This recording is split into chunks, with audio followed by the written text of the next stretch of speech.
बात करेंगे भारत के नेत्र की। बात उस एयरक्राफ्ट की जिसने बालाकोट एयर स्ट्राइक के वक्त दुश्मनों की निगरानी की थी। स्ट्राइक के दौरान खतरों से फाइटर जेट्स को इत्तला किया था। उसके एडवांस वर्जन बनाने की तैयारी अब जारी है। चीन और पाकिस्तान बॉर्डर पर हवाई निगरानी बढ़ाने के लिए 12 नए सर्विलांस विमान तैयार किए जा रहे हैं। डीआरडीओ और भारतीय वायुसेना मिलकर इसे तैयार कर रहे हैं। ये airborne early warning and control aircraft होंगे। इससे चीन और पाकिस्तान के खिलाफ ऑपरेशन में वायुसेना के फाइटर जेट को खासा मदद मिलेगी। ये युद्ध के हालात में कैसे गेम चेंजर साबित होंगे, कैसे भारतीय वायुसेना की ताकत बढ़ाएंगे, आइए रिपोर्ट के जरिए आपको दिखाने की कोशिश करें।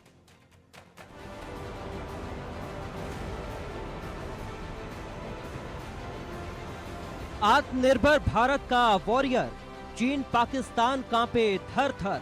आसमान में भारत का शिकारी, दुश्मनों पर पड़ेगा बहुत भारी। नेत्र करेगा बॉर्डर की निगरानी, चीन पाक की बढ़ाएगा परेशानी। पंख फैलाकर उड़ान भरता, हवाओं से बात करता, बॉर्डर की निगरानी करता।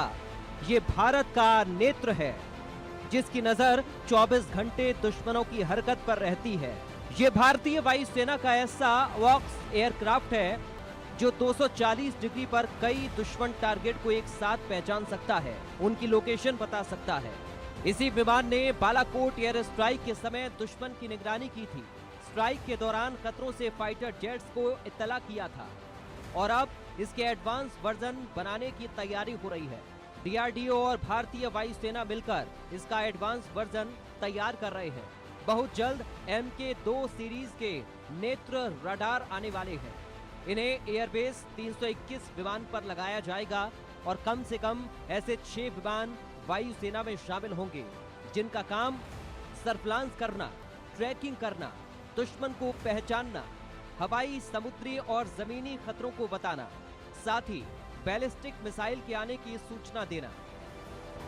मार्क 2 एयरक्राफ्ट पर लगे रडार की रेंज 300 डिग्री तक होगी और ये एयरक्राफ्ट अगले साल तक तैयार होकर वायुसेना में शामिल होंगे। इसकी खासियत है ये 300 डिग्री तक दुश्मन टारगेट को पहचान सकता है, उनकी लोकेशन बता सकता है, ये भी बता सकता है कि टारगेट एक जगह टिका है या चल फिर रहा है। इसमें कम्युनिकेशन सपोर्ट मेजर सिस्टम है, रिकॉर्ड इंटरसेप्शन कम्युनिकेशन से लैस है। विमान के अंदर सेल्फ प्रोटेक्शन स्विच लगा है जो किसी भी मिसाइल के आने पर खुद का बचाव कर सकती है। इसमें राडार, वार्निंग रिसीवर और काउंटर मेजर डिस्पेंसर भी लगे हैं। विमान को हवा में ही रिफ्यूल करके लगातार ऑपरेशनल रखा जा सकता है। आसमान में से भारत की आंख भी कहा जाता है। आसमान से ये सरहदों की निगहबानी करता है, किसी भी खतरे पर फौरन वायुसेना को अलर्ट करता है। ये चीन और पाकिस्तान से सटी सीमाओं पर सर्विलांस और डिटेक्शन की क्षमताओं को बढ़ावा देगा। साथ ही दुश्मन जेट के साथ हवाई युद्ध के दौरान सीधे लड़ाकू विमानों की मदद करेगा, दुश्मनों के लिए काल बनेगा। Bureau report, India news. इन खबरों के साथ वक्त एक छोटे से ब्रेक का है, जल्द हाजिर।